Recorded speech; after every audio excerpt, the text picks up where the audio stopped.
नमस्कार किसान भाइयों, मैं डॉक्टर दिपिन चंद्र यादव, वैज्ञानिक पशुधन उत्पादन प्रबंधन विभाग, लाला लाजपत राय पशु चिकित्सा एवं पशु विज्ञान विश्वविद्यालय। मैं आपके समक्ष हमारे विभाग पशुधन उत्पादन प्रबंधन के में जो भी कार्य विधि और गतिविधियां चलती है उसके बारे में संक्षिप्त से जानकारी देने के लिए आपके समक्ष हाजिर हुआ हूँ। हमारा विभाग मुख्य तौर पर पशुओं में भैंसों के सुधार के कार्यक्रम पे कार्य कर रहा है और भैंसों में भी जो हमारे राज्य और देश की जो शान जो मुर्रा नस्ल है उस पे हम कार्य कर रहे हैं। इस कार्यक्रम में हम भारतीय कृषि अनुसंधान परिषद की जो एक संस्था है CIRB केंद्रीय भैंस अनुसंधान परिषद, उसके साथ मिलकर मुर्रा नस्ल के सुधार पर कार्य कर रहे हैं। इसके अंतर्गत हम मुर्रा नस्ल के उत्तम नस्ल के झोटों का चयन करते हैं और उनको हम चयन करके उनका जो सीमन जिसको कि पशुपालक भाई बीज बोलते हैं उसको हम उसका उत्पादन करके और उनको पशुओं में आर्टिफिशियल इंसेमिनेशन कृत्रिम गर्भाधान के लिए देश और राज्य के विभिन्न पशुपालकों को उपलब्ध करवाते हैं। इसके अंतर्गत हम जो है उसके सभी पहलुओं पर हम शोध करते हैं, जैसे कि उसकी माँ का कितना उत्पादन है, भैंस की एक ब्यात में उसने सबसे ज़्यादा कितना दूध उत्पादन किया और उसका कि पहले ब्यात पे कितनी उम्र थी, दो ब्यातों के बीच का अंतर कितना था, उसके बच्चे का शरीर का वज़न, उसकी जो है ग्रोथ, इन सभी पहलुओं पर वैज्ञानिक पहलुओं पर हम शोध करते हैं। इसके अलावा हमारा विभाग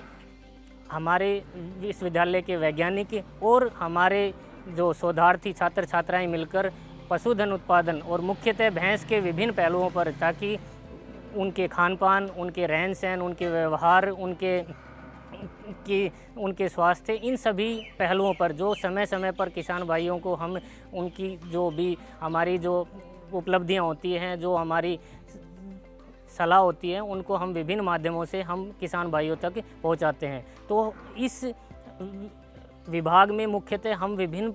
प्रकार के पशुओं को और उनकी विभिन्न अवस्थाओं के हिसाब से उनकी देखरेख करते हैं। प्रबंधन एक मुख्य बिंदु है पशुधन उत्पादन के लिए, जिसमें हम पशुओं की विभिन्न अवस्थाओं में, जैसे उनकी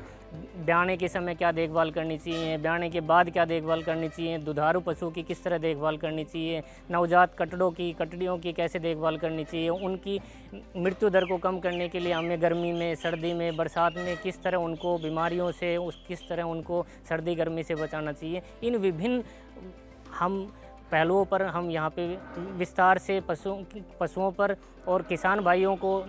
के विभिन्न समस्याओं को मद्देनज़र रखते हुए हम यहाँ पर शोध कार्य करते रहते हैं और समय समय पर जो भी हमारी सलाह होती है वो किसान भाइयों तक, जैसे कि किसान मेला, कोई किसान गोष्ठी, कोई ट्रेनिंग, उसके माध्यम से हम उन जानकारियों को उनके साथ साझा करते हैं। इसके अलावा इस विभाग में हम कुछ जो हमारे किसान भाइयों के लिए, जैसे कि जो ट्रेनिंग्स होती हैं, उनके अंतर्गत हम उनको इस हमारे जो विभाग का फार्म है उसका भ्रमण करवाते हैं। इसके अंतर्गत हम उनको जानकारी देते हैं कि किस तरह वो अपने पशुओं का रख रखाव कर सकते हैं, जैसे उनके रहन सहन से संबंधित दूध निकालने के लिए दूधशाला का किस तरह प्रबंध करना चाहिए, ब्याने के समय पशु को किस तरह उनको देख रेख करनी चाहिए, क्या खिलाना चाहिए, इन सभी बिंदुओं पर हम उनको जो प्रैक्टिकल रूप से हम उनको जानकारी उपलब्ध कराते हैं और उनको सभी जानकारी उनको उपलब्ध करते हैं। इसके अलावा किसान भाई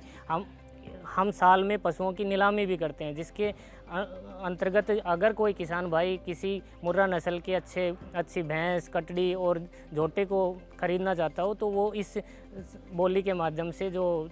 साल में लगभग हम 2 बार करते हैं, उसमें आके भाग ले सकता है और अपने लिए अच्छे पशु को खरीद सकता है। इसके अलावा हम पंचायत और किसी भी